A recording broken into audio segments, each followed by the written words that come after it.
Today's video is all about where you don't want to live in Metro Vancouver. And yes, that's right. I'm going all out negative in this video so you don't make some of the most dramatic mistakes I see people making, whether they know it or not. I want to put this information in your hands so you can make the right decision about the neighborhood and the area that you're going to live in when you move to Vancouver or when you move within Vancouver. This is critically important information. I'm getting into so much detail in this video that could make or break your experience of living in Vancouver. If you want to know where you don't want to live in Metro Vancouver, stay tuned. Let's get into it right now.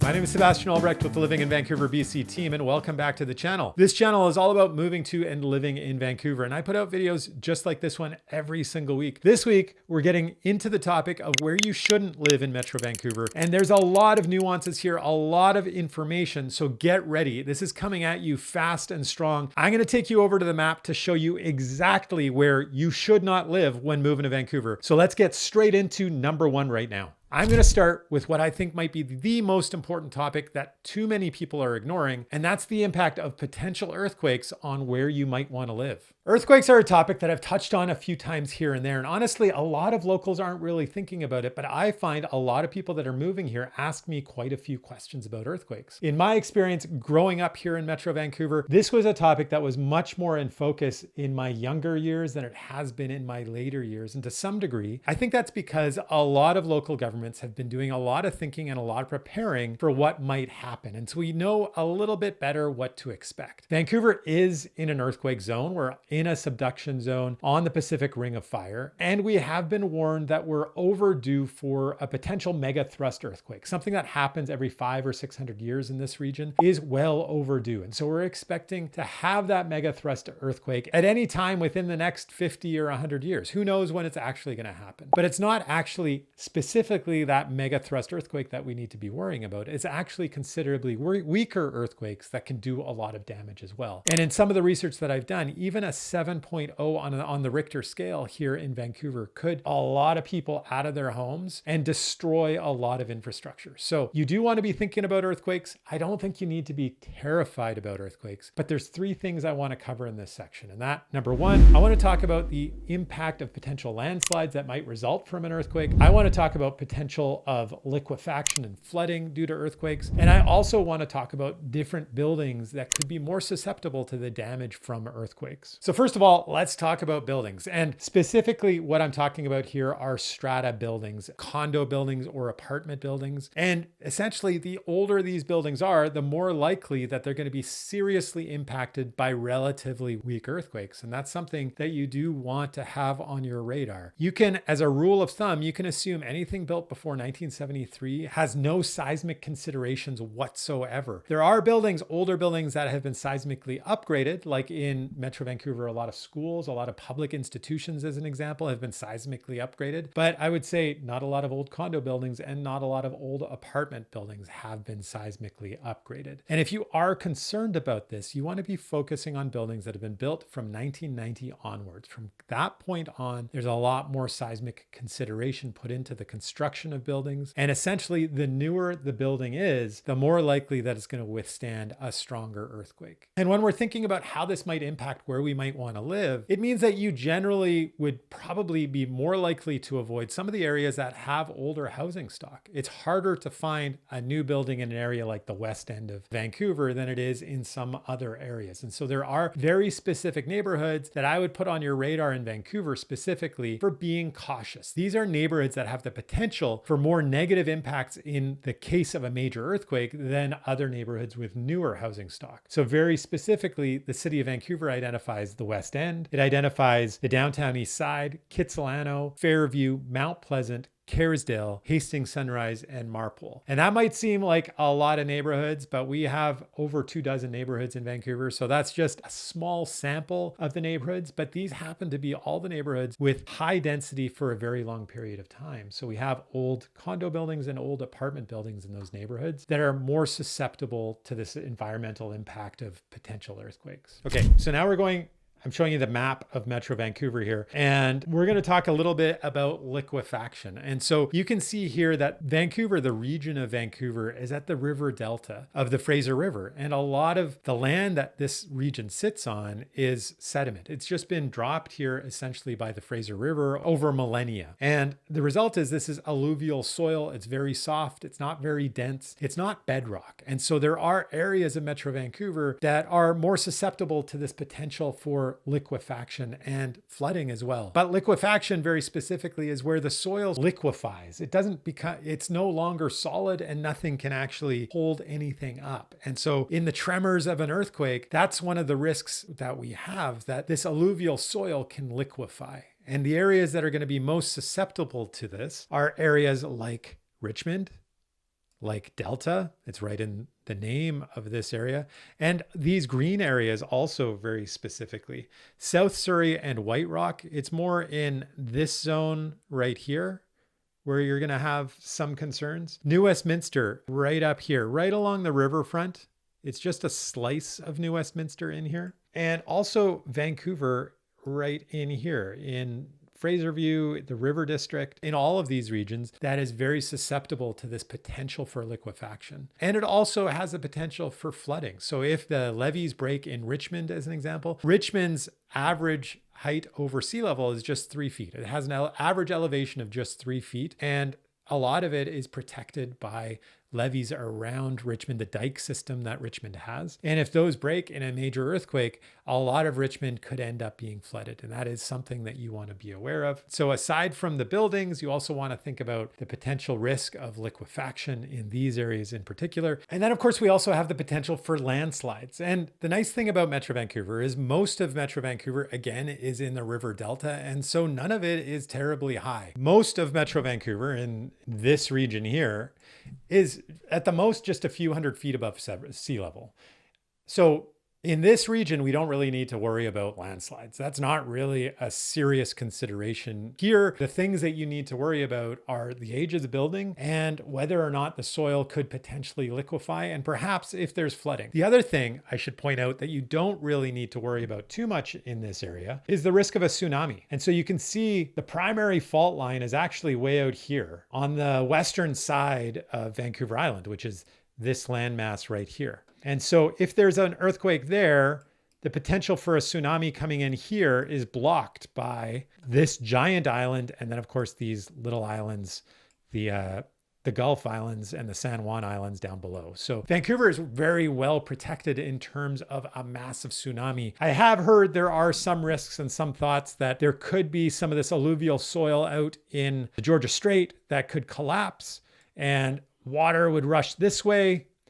And then it would come back like the sloshing in a bathtub and come back this way. So there is some theories that there is a potential for a fairly significant tsunami that could happen that way under certain circumstances. And then again, that is another reason that you'd want to be thinking of being on slightly higher ground and not necessarily in these really low-lying areas like I was talking about before that are at risk of liquefaction. Areas like Richmond, South Surrey, White Rock, and Delta, and perhaps on some higher ground like in the city of Vancouver, the city of Burnaby, Coquitlam, most of northern Surrey, and areas like that. However, I wanted to talk about landslides. And so let's zoom in a bit here. And so where the potential for landslides is anything bordering on these mountains up here. And so we have Golden Ears Provincial Park up here. We have Coquitlam Mountain up there. We have, of course, Mount Seymour. We have Grouse Mountain, and we also have Cypress Mountain here. And these massive mountains above Metro Vancouver are where there is risk for a landslide. And specifically then on the cities that are built underneath these mountains. And so it is the North Shore. It is North Vancouver, which is right here.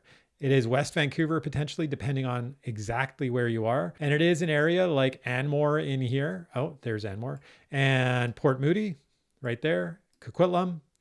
and potentially somewhere like Maple Ridge. So all of these areas underneath the North Shore Mountains are where you want to be considering the landslide potential. And there's plenty of these cities that you don't need to think about this landslide potential whatsoever. They're relatively flat. They're at a distance. They're not down a river valley, but there are some areas that are very heavily sloped. And if you're not thinking about this at all, and you are concerned about the earthquake impacts, this is something that you should have on your radar if you're considering living in these neighborhoods. If you are thinking of moving to Vancouver and buying a home, and this video isn't scaring you away, well, I am a real estate agent that has helped hundreds of families just like yours find the right neighborhood and settle into the right home. I can help you and your family as well. Whenever you're ready, be sure to reach out. My contact information is right there on the screen. Reach out anytime. And now let's get back to the video. So I'm going to shift gears here a little bit, and we're going to start talking about crime and its impact on where you might want to live in Metro Vancouver. I do find a lot of people moving here have questions about crime, and definitely people that live in Vancouver are also really concerned about it. And it is true, there are certain parts of Metro Vancouver where this is a little more in your face, but there's vast swaths of Metro Vancouver where you're not really going to be impacted by this whatsoever. So that's a really important distinction. And so from my perspective, crime is an issue and you do want to be aware of it, but Vancouver, Metro Vancouver on the whole, is a very safe city. And the issues we have around crime are very much restricted to petty property crime. Yes, your car may be broken into in certain areas and your bike would likely be stolen from very specific areas, but are you going to be physically harmed or at risk? Absolutely not. That is almost everywhere in Metro Vancouver, even in the areas that are considered very, very dangerous. I'd feel very comfortable walking. Would I feel comfortable having my kids play on the street in those neighborhoods? Probably not. That would be a little discomforting to me, and I wouldn't necessarily recommend it. So let's get into exactly the areas you want to be putting on your radar when you're trying to avoid areas that have a heavier influence of crime. So the areas generally where you're going to be most concerned about with crime are the areas that are most densely populated. And in Vancouver, that's really the downtown east side. It's just east of the downtown core. So it's centered in this area approximately, but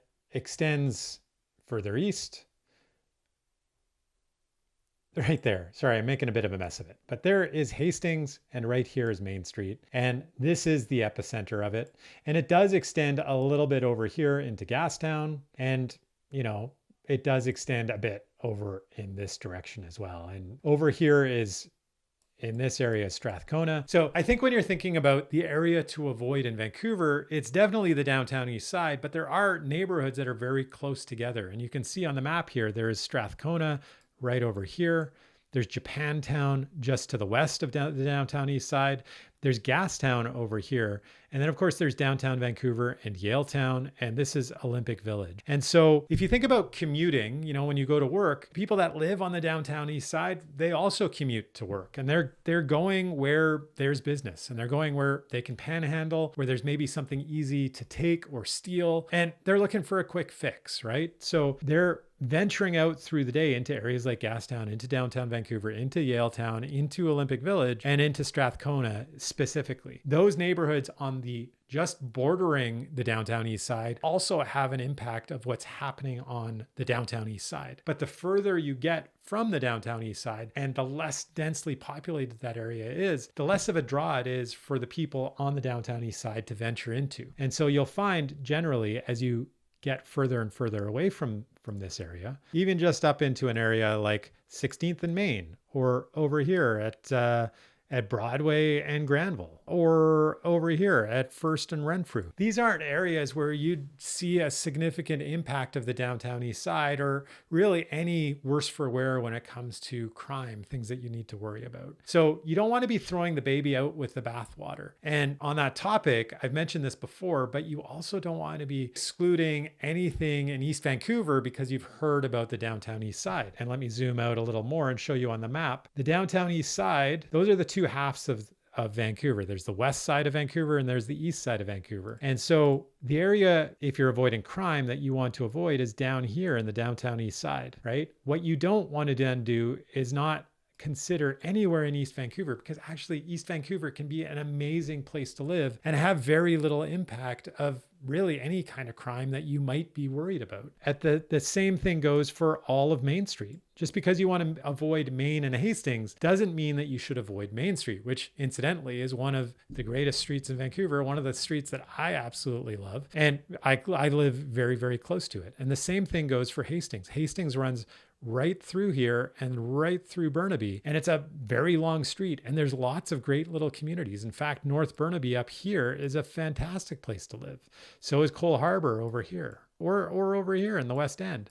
All of these areas are great places to live that happen to share addresses with the downtown east side. So I just want to make sure that you understand these lessons and that you apply them here, but also as I'm talking about other areas that you might want to avoid because of crime, you also want to be thinking about this as well. The areas are very much contained and the impacts are relatively limited. Yes, they are spreading somewhat. And yeah, perhaps in the last 5-6 years, it's moved a little further afield than it used to be. But in comparison to what the city used to be like 30, 40, 50 years ago, this is a much safer city where we don't need to be worried about our personal safety. We do need to be worried about our things, and we might see some things that we're not entirely comfortable with in very specific areas of Metro Vancouver. As I'm saying, I think this is pretty much, it is a relatively contained issue. So there we are with Vancouver. But the other area that you want to be thinking about is the Whalley area of Surrey, and that area is right up in here.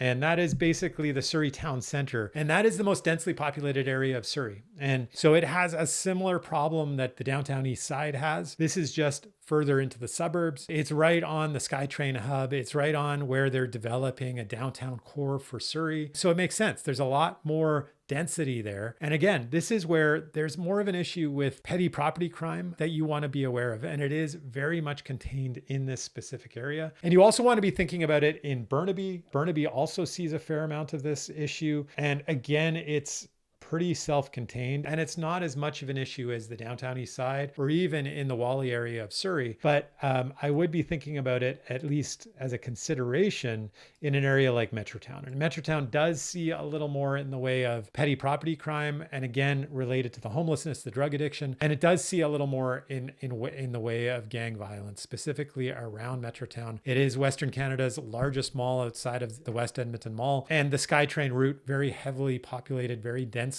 very used corridor for commuting. So that is a location where there can be a little bit more violence. But again, on a Vancouver scale, on a Canadian scale, this isn't LA, this isn't Detroit, this isn't New York City, this isn't Manila or whatever other city around the world that could be considered dangerous. But it's just something to put on your radar. Before I get into the topic of flooding and an environmental topic once again, I want to talk about an impact that you might not really be thinking about, and that's commuting. Where do you want to live for the easiest and quickest commute? So if we look at a map of Metro Vancouver, and here we are in Metro Vancouver, you can see that much of Vancouver is surrounded by water. You got body of water up here, basically the ocean surrounding us, right? All around here. And then we also have the river. And we are, as I have said before, on a river delta. And so we have the Fraser River, which is crisscrossing Metro Vancouver. And I missed these little bits down here around Westham Island. But all of this is interconnected with traffic systems, with highways and roads and transit systems and SkyTrain and the West Coast Express. So there's a lot of, how do we get across these bodies of water? Well, there's bridges. And so we have, I think it's around 20, 25 bridges. I'm going to, hold on. You can see we got a bridge. We have a bridge over here. We have a bridge over here. We have a bridge. We have a bridge. Oh, sorry. Actually, that one, that's a tunnel. That's not a bridge. And then we have a bridge, and we got a bridge, bridge, bridge, bridge. So many bridges. There's actually a couple in there. Oh, and there's one right there. And so these are the major bridges that you can see on the map right now. And one thing that I warn people is when you're looking at Vancouver, you want to think about what your commute is going to be like. Like that is an impact that you have on your day to day. And science tells us, studies tell us that the less commute that you're doing, the closer you are to work. In fact, if you can walk or bike, if you can do something physical on your way to work, you're more likely to be happier, you're more likely to be in better physical shape than if you have to sit in a car for a long period of time. So more and more people that I'm dealing with are thinking about that and are worried about how long their commute might be. 20, 30, 40 years ago, tons of people were like, I don't care about a commute. I'm going to live out here in Maple Ridge and I'm going to drive all the way into downtown Vancouver, or I don't know, over here in Aldergrove, and I'm going to drive into Richmond to work every day. And that is not what too many people are really wanting to do anymore. They're realizing that there is a trade-off. Yes, housing is a lot cheaper as you move out a lot further, but the cost of the commute is something that more and more people are factoring in. And I just want to remind you of what that cost could be, because it's not what the crow can fly. The impact of these river crossings, these bridges, and this tunnel are that it can severely impact how long your commute might take. And I want to make sure that you're factoring that into your decisions. Don't take it lightly when you have to cross a bridge. Because yes, you might be able to find the house you want in Steveston down here, but if you're not really taking into consideration what it's like to cross these bridges and get into downtown Vancouver, 3 bridges for you to get into downtown Vancouver, that's a lot. Now, if you can avoid the bridges, I would try and do that. And it's not that everybody works in downtown Vancouver. And a lot of you don't actually work out of your home at all, or might only need to do it once a week. And maybe doing that drive is okay once a week from Maple Ridge into downtown Vancouver, but it may not be okay for you if you have to do it 4 or 5 times a week. And those are decisions that only you can end up making. And this is where, if you might decide, I work in Langley, and I'm comfortable living over here in South Surrey, and that's a doable commute for me.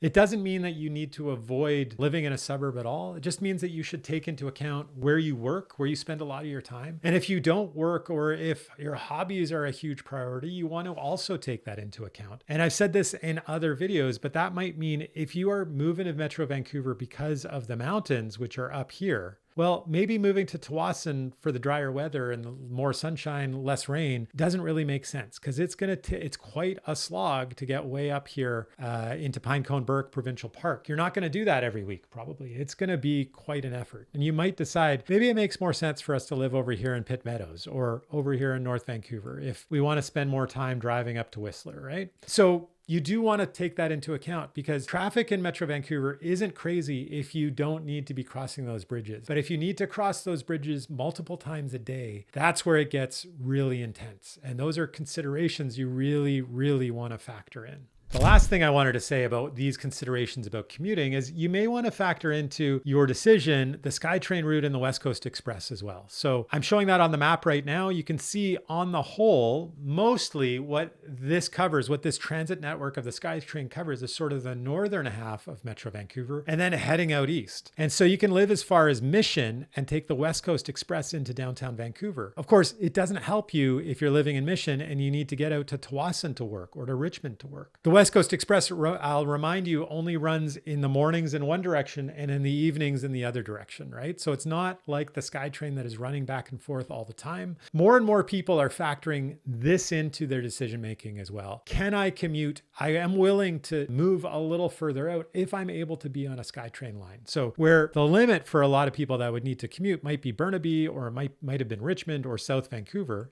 South Vancouver here, Richmond over here, Burnaby over here. These days, more people are saying, well, no, the SkyTrain goes out to Surrey now, and so I could live out here, or I could now live in up here and take the SkyTrain in from Coquitlam every day. And there are 2 portions of the SkyTrain that are being built currently. This one, the Broadway line up here in Vancouver, but more specifically for this topic, this line out here that's going to connect Surrey and Langley. And so this is making living in Surrey a more serious contender for a lot of people. It's not built yet. It's still a couple years away. But when it's completed, there's going to be a greater connectivity from the SkyTrain network, transit network, into the city. And so it's going to make it a lot more convenient. It's going to open things up quite a bit. But you can see living in these parts of Surrey or White Rock down there, or these parts of Delta, or a lot of the southern part of Richmond, these are all areas where the SkyTrain network and the West Coast Express aren't really a consideration. They're not helping you. And yes, of course, there are also buses to the south that run into the city or into different parts of Metro Vancouver, but they run less frequently in those areas, and they're not as pleasant an experience as going on the SkyTrain. A lot of people just love getting onto the SkyTrain and turning their brain off, maybe doing a bit of work, listening to a podcast. All of that is a little less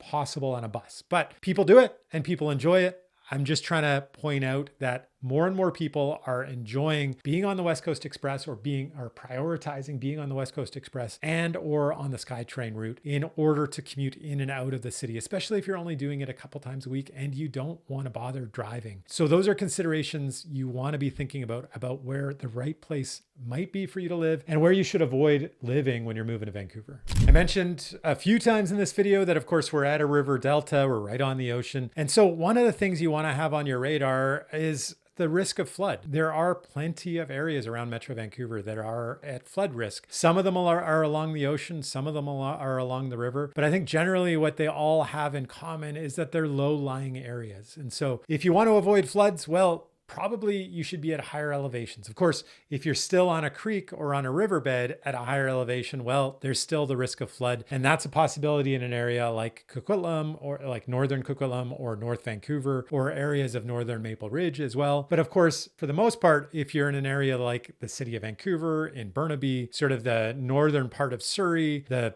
middle part of Coquitlam, these are areas where you're not really at risk of or serious risk of flooding. There are some areas where if you're worried about flooding, you definitely want to be thinking twice about them. And number one that comes to mind is of course Richmond. A lot of these areas that I'm going to be mentioning sort of tie in with that earlier section where I talked about liquefaction. A lot of the factors are very similar. Generally, these are areas that are low-lying and where there's sediment that has been dropped by the Fraser River. And so it is Richmond. As I said earlier, the average elevation of Richmond is just 3 feet. So obviously, if there's a flood, Richmond is greatly at risk. It is also the case for Delta. You can see all of this area that's specifically green is very much at risk.